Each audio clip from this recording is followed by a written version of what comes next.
ସବୁଠୁ ଭଲ ଯେଉଁମାନଙ୍କର ବାପା ମା ଅଛନ୍ତି ସେମାନେ ବାପା ମା ଥାଇକି ବାହା ହୁଅନ୍ତି, ସେମାନଙ୍କୁ ବାପା ମା କିଛି ଗୋଟେ ସପୋର୍ଟ କରନ୍ତି।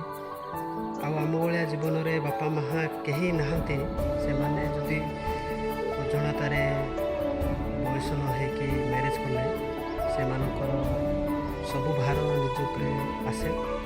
କାହିଁକିନା ଆମେ ବାପା ମା ନଥାଇକି କଷ୍ଟ କରୁଛୁ, ଆମେ ଜାଣୁଛୁ। ଯେଉଁମାନେ ବାପା ମା ଥାଇକି ଆଉ ବୁଲୁଛ ବା ଏନ୍ଜୟ କରୁଛୁ, ସେମାନେ କିଛି ରୋଜଗାର କରିକି ସମୟ ଥାଏ କିଛି ରୋଜଗାର କରିକି ମ୍ୟାରେଜ୍ କଲେ ବହୁତ ଅତି ସହଜ ହୁଏ। କହିଥିବା କଥା ଶୁଣିଥିଲେ କିନ୍ତୁ ଆଜି ଅନୁତାପ କରୁଛି ମ୍ୟାରେଜ୍ କଲେ।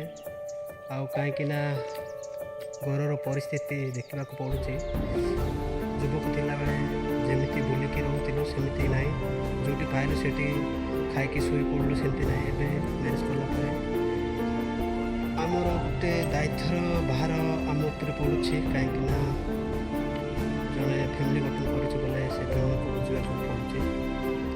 ଏଇଟା ହେଲା ବଡ଼ ବିଷୟରେ। ଆଉ କାହିଁକିନା ବାପା ମା ଥିଲେ ଗୋଟେ କାମ କିଛି ଗୋଟେ ସାହାଯ୍ୟ କରିଯାଆନ୍ତେ, କିନ୍ତୁ ଆମର ତ କେହି ନାହିଁ। ବାପା ତ ସାନବେଳେ ହିଁ ଚାଲି ଯାଇଥିଲା, କିନ୍ତୁ ମା